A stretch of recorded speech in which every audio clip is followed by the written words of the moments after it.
Church निर्माण को विरोध करी तहसीलदार को दाबीपत्र। चर्च को नहीं गांव शांति। सरकारी जगह किभली हेब चर्च। ईसाई धर्मांतरित तो केही नाहांती। कौन आवश्यक गिर्जाघर? जदि अछंती तेबे जातिगत प्रमाणपत्र किभली हिंदू बोली पाउछंती, जहा फल अन्य माने समस्या सम्मुखीन होउछंती। आमे हिंदू किंतु आम गाँव 100 ऊर्ध्व परिवार मध्य मात्र 5 परिवार ख्रीस्टियान संप्रदायर लोक अछंती। आम गाँव में चर्च ले सरकारी सहायता पाइबु नहीं।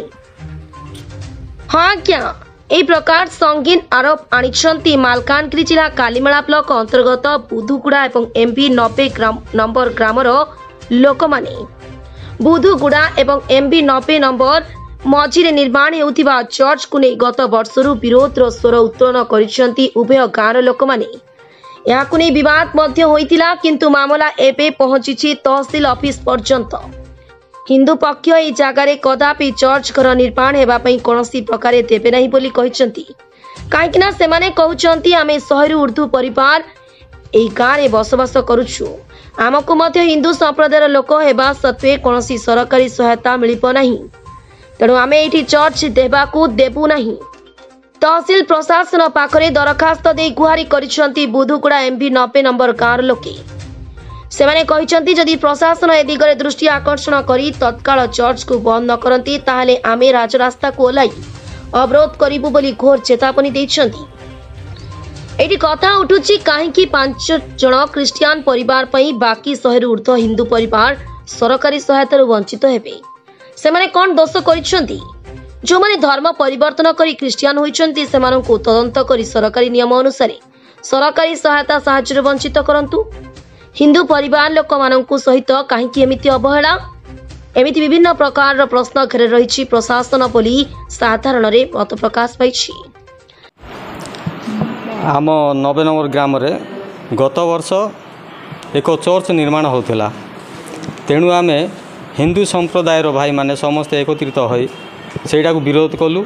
आम स्थानीय तहसील महोदय को गोटे अभियोग पत्र आउ न्यायालय को गोटे अभियोग पत्र देइथिलु। सेटा गत वर्षरु वर्तमान सुधा बंद थिला। पुणी इलेक्शन प्रचार गत रविवार 12 तारिख दिन राजनैतिक पॉलिटिकल रे पुनर्बार से कार्य को आरंभ करा जायछि। तेणु यह प्रतिवाद करिया पई पुनर्बार आमे स्थानीय तहसीलदार महोदय को अभियोग लिखि आमे आसी अछु। यार प्रतिवाद एवं न्याय अनुजाई जदि विचार न करा जाए ताहले आमे राजरास्ता को ओलेवा पई पछेबु नाही। आस्थिलु आज्ञा हमर जो कि चर्च निर्माण होची हमर एमवी 90 नंबर ये रे हमर जो कि बदुगुड़ा कॉलोनी वा 90 नंबर मिडिल रे हमर जो चर्चटा निर्माण होची सेठी आमे प्रतिवाद करथिलु। आमे सब आम से प्रतिवाद रु हमर 20 रु 5 रु 4 घर ये अछंते ख्रीस्टियान समाज लोक अच्छा आउ 100 रु 50 रु 100 लोक आमे हिंदू समाज लोक अच्छु से प्रतिवाद करने तहसील ऑफिस आसी आमे ऑब्जेक्शन करने आसलु। चर्च है आज्ञा आम बहुत असुविधा अच्छे। आम हिंदू समाज लोक को किसी गवर्नमेंट किसी फैसिलिटी मिलूनी। जेकोसी कम आसले आम चर्च ये आम तहसील ऑफिस आसले ये आम कहते कौन कि ये तुम क्रिस्टियान ना हिंदू बोले सब परिचय पत्र मागिक ये करमको बहुत असुविधा हो। कौन कम आमको सक्सेस हो ना जो कार्ड सर्टिफिकेट जेकोसी कम तहसील ऑफिस आसले आमको फेरई दौरान आमको जेकोसी कम आमको ये करना।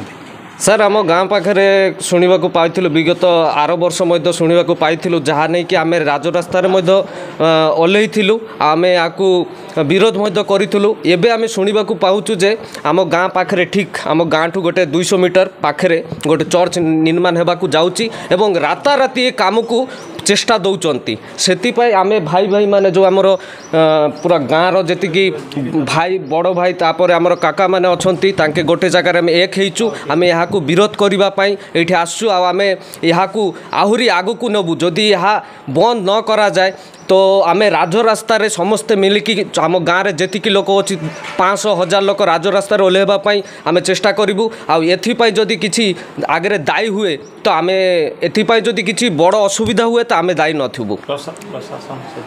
प्रशासन को मुझे कहवाई चाहिए आउ एठी जो चर्च निर्माणटा आमर फास्ट काम होची जे यहाँ केमिति प्रशासन ଠିକ୍ ୱେରେ ନେବେ ଏବଂ ଏହାକୁ ବନ୍ଦ କରିବ। ଆମର ଦାବି ହେଉଛି ଏହାକୁ କେମିତି ବନ୍ଦ କରାଯାଉ, ଯେମିତିକି ଆଗରେ ୟା ପ୍ରତି କିଛି ଆମ ତରଫରୁ ଷ୍ଟେପ୍ ନ ନିଆଯାଉ।